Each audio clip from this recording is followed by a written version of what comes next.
Hey guys, welcome back to my channel. My name is Sushmita and I hope आप सभी की preparation बहुत ज़्यादा अच्छी चल रही होगी। नया साल शुरू हो चुका है और आप अपनी एनर्जी के साथ अपनी प्रिपरेशन को शुरू कर दो, क्योंकि देखने में लगता है कि बहुत ज़्यादा टाइम एग्जाम में, चलो बाद में करेंगे, नोटिफिकेशन का वेट करते हैं ये वो। पर ऐसा कुछ नहीं होता भाई, बहुत कम टाइम है, 6 महीने भी कम पड़ जाएंगे, मैं बता रही हूँ आपको। तो थंबनेल से आपको पता चली गया होगा कि आज की जो वीडियो है वो क्या होने वाली है। अभी मैं इस वीडियो में बताने वाली हूँ कि आपको वोकैबलरी कैसे सीखनी चाहिए और वोकैबलरी को प्रैक्टिस करने का तरीका और उसको सही से यूज़ करने का तरीका, वर्ड्स को दिमाग में डालने का क्या तरीका हो सकता है। ये मेरी जो स्ट्रैटेजी रही थी और अभी भी रह रही है वही स्ट्रैटेजी, तो वो मैं आपको यहाँ पे बताने वाली हूँ। अगर आप लोगों को वीडियो अच्छी लगेगी तो प्लीज़ लाइक कर देना, शेयर कर देना और सब्सक्राइब कर देना। तो चलिए, without wasting any time, let's get into the video. तो सबसे पहला जो पॉइंट ये है कि हम लोग जो वोकैबलरी सीखते हैं, तो सबसे पहले आपको ये समझने की ज़रूरत है कि वोकैबलरी एक्चुअली में है क्या। वोकैबलरी का मतलब ये नहीं कि आप जितने सारे वर्ड्स मिलते जा रहे हैं बस रटते जा रहे हो रटते जा रहे हो। आपको सही से उस जो भी वर्ड है उसके यूजेज पे फोकस करना है, उसके मीनिंग पे फोकस करना है, उससे सिमिलर वर्ड्स क्या क्या हैं उस पर फोकस करना है। और वोकैबलरी याद करने का सबसे तरीका, मैं बैंकिंग एग्जाम्स की बात बता रही हूँ, क्योंकि इसमें जो वर्ड्स आते हैं वो रिपीटेड वर्ड्स होते हैं। आप PYQs भी देख लो या फिर आप मॉक्स भी लगा लो, उसमें बहुत सारे वर्ड्स जो हैं वो रिपीट होते रहते हैं। तो मैं यही सजेस्ट करूँगी, सबसे पहले तो बहुत सारी टीचर्स तो है ही यूट्यूब पे अवेलेबल, लेकिन आप न्यूज़पेपर पढ़ना शुरू करो। अगर आपको न्यूज़पेपर बहुत ज़्यादा ही, स्टार्टिंग में तो ऑब्वियसली टफ लगेगी आपको, अगर आपकी इंग्लिश बहुत ही वीक है तो मैं ये सजेस्ट करूँगी कि आप स्टार्टिंग में अपने कोई भी छोटे भाई बहन का बुक ले लो, इंग्लिश का नॉर्मल बिल्कुल बेसिक बुक, स्टोरीज पढ़ना शुरू करो।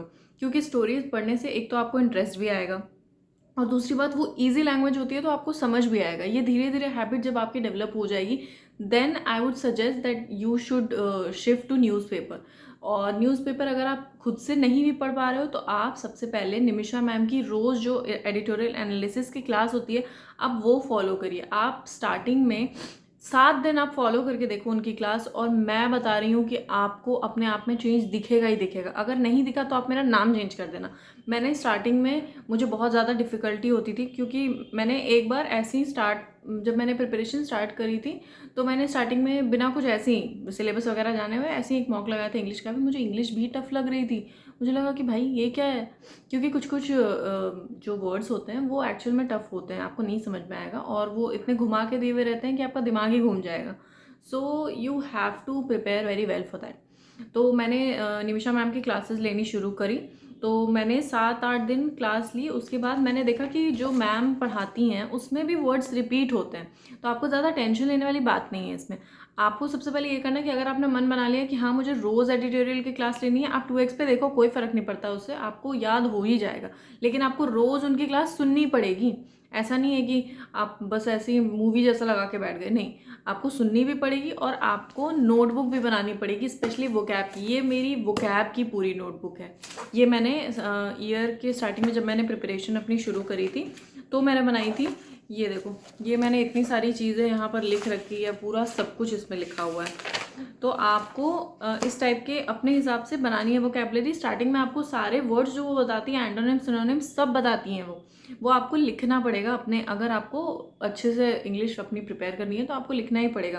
फिर बाद में धीरे धीरे आपको सुनते सुनते वो याद हो जाएगा। और अगर आपको बुक से पढ़ने की आदत है, आपको बुक पढ़नी है, तो फिर आप ये वाली बुक ले सकते हो, वर्ड पावर मेड ईजी। ये बहुत ही बढ़िया बुक है। ये मैंने अमेज़ॉन से ली थी, शायद 100-120 रुपये की होगी। इसमें सारे रूट वर्ड्स भी लिखे हुए हैं, बहुत अच्छे तरीके से आपको एक एक चीज़ का मीनिंग समझाया गया है। और वोकैबलरी में आपको ना रूट वर्ड्स पता होने बहुत ज़रूरी है। अगर आपकी इंग्लिश मतलब बहुत ही ज़्यादा ही वीक है तो फिर मैं ये सजेस्ट करूँगी कि आप पहले रूट वर्ड से शुरू करो कि क्या कैसा होता है। जैसे बेनी का मतलब होता है गुड, तो उस हिसाब से आप कोई भी ऐसे वर्ड देखोगे तो आपको स्टार्टिंग के वर्ड देख के समझ में आ जाएगा कि हाँ ये नेगेटिव वे में है या फिर पॉजिटिव वर्ड है कोई। ठीक है, तो उसके बाद आता है हमारा कि आपको रिविजन करनी है। रिविजन आपको रोज़ करनी है इंग्लिश की। English is not like a subject, English is a language. तो आपको अपने डे टू डे लाइफ में भी, मुझे लगता है कि आप जो सोच रहे हो, आप किसी से बात कर रहे हो, आपको उसमें भी इंग्लिश बोलनी चाहिए। तो उससे आपको बहुत ज़्यादा ही ईजी हो जाएगा। कोई भी आरसी पढ़ने में या सेंटेंस पढ़ने में आपका दिमाग उसी तरीके से प्रोसेस करने लगेगा, मैं ये बोलती हूँ। और वर्ड्स के साथ साथ जब आप अपनी नोटबुक बनाओगे तो फिर आप वर्ड्स के साथ साथ उसमें 3 चीज़ें लिखो। उसकी जो भी वर्ड्स है, मान लो आप कोई नॉवल पढ़ रहे हो, ठीक है, तो नॉवल में आपको कोई वर्ड दिखी जो आपको नहीं पता है, तो मैं तो जब भी नॉवल पढ़ रही होती हूँ, मुझे कोई वर्ड दिखती है जो मुझे नहीं पता, मैं तुरंत गूगल करती हूँ और फिर मैं अपने नोट ऐप में उसको लिख लेती हूँ ताकि मुझे वो याद रहे। और उसके बाद जब आप अपनी वोकैब की कॉपी बनाओगे तो उसमें आपको 3 चीज़ें मैंडेटरी लिखनी ही लिखनी है। एक तो हो गया कि वर्ड का मीनिंग, जो भी मीनिंग है वो आप लिखो। उसके बाद आप उस वर्ड से रिलेटेड आप अपना एक सेंटेंस लिखो, ठीक है। आपको जो सही लगता है कि उस वर्ड से आप अपना कोई सेंटेंस बनाओ और वो लिखो एग्जाम्पल में। और उसके बाद आप सिनोनिम एंटोनिम जो भी आपको लिखना है वो लिखो, आप अपने हिसाब से देख लो। 10 दिन आप पढ़ के देखो, फिर आपको खुद ही समझ में आ जाएगा कि आपको किस तरीके से ये चीज़ अपने लिए बनानी है, ठीक है। उसके बाद हो गया कि वर्ड्स आपने लिख लिए, कॉपी आपने बना ली, सब कुछ कर लिया, आपके 10 दिन हो चुके हैं क्लासेस लेते लेते। फिर उसके बाद आपको वही चीज़ डेली प्रैक्टिस करनी है। डेली मतलब आप अगर 20 मिनट भी दोगे ना तो चलेगा। ऐसा कुछ नहीं है कि आपको 2-2 घंटे इंग्लिश में देने की ज़रूरत है। नहीं, इंग्लिश मुझे लगता है कि बेसिकली ना इंस्टेंट पे काम करती है ज़्यादा, क्योंकि मुझे तो लगता है कि हाँ ये वाला सही लग रहा है, यही हो सकता है, क्योंकि एक सेंटेंस को देख के पता चल जाता है ना कि हाँ इसमें कौन सा वर्ड एग्जैक्टली आएगा। अब प्रैक्टिस करने की जहाँ तक बात है, तो आपने वर्ड्स वगैरह सीख लिए, आपको पता चल गया कि सिलेबस क्या है क्या नहीं, और आपको समझ में आ गया है कि अब ये कैसे करना है क्वेश्चंस में। तो आप छोटे छोटे मॉक्स लगाना शुरू करो, जो 5-5 मिनट वाले, 5 मिनट टाइमर वाले क्विज होते हैं ना, अड्डा पे बहुत सारे फ्री आएंगे, आपको मिलेंगे क्विजेस। उसमें आप आरसी के भी क्विजेस करो, जिससे आपको वर्ड्स का पता चले और आपको कॉन्टेक्स्ट भी समझ में आ जाए कि हाँ इस सेंटेंस में ये वर्ड इस कॉन्टेक्स्ट में दिया हुआ है, ठीक है। आप वो कर लोगे, बहुत मोर देन इनफ है। लेकिन आपको डेली करना पड़ेगा वो चीज़, एग्जाम तक आपको डेली करनी पड़ेगी। RC, error detection, cloze test, ये सब से आपकी वोकैबुलरी बहुत ज़्यादा स्ट्रांग हो जाएगी, क्योंकि क्लोज टेस्ट में आपको वो फिल इन द ब्लैंक्स होता है ना, जिसमें आपको वर्ड्स भरने होते हैं according to the text. Context भी आपको समझना पड़ेगा। फिर उसके बाद आपको उसमें वर्ड्स अपने हिसाब से समझ के डालने पड़ेंगे, तो उसके लिए आपको मीनिंग भी पता होनी चाहिए। और अगर मान लो आपको मीनिंग नहीं भी पता है, तो आपको एक तरीके से समझ में आ जाएगा वो सेंटेंस देके कि हाँ ये हो सकता है बेटर ऑप्शन। तो वो आपको ऑटोमेटिकली प्रैक्टिस करते करते आपको समझ में आ जाएगा। आप 2-3 जगह से प्रैक्टिस करो, मैं तो यही सजेस्ट करती हूँ।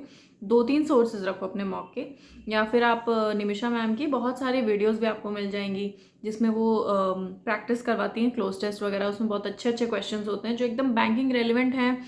आपको बैंकिंग में मुझे नहीं लगता कि उससे आगे कुछ देखने को मिलेगा। मेरे फर्स्ट अटेम्प्ट में, जो 2025 में मैंने अटेम्प्ट्स दिए अपने, उसमें इंग्लिश जो मॉक्स में पूछते हैं उससे ईजी ही इंग्लिश आती है।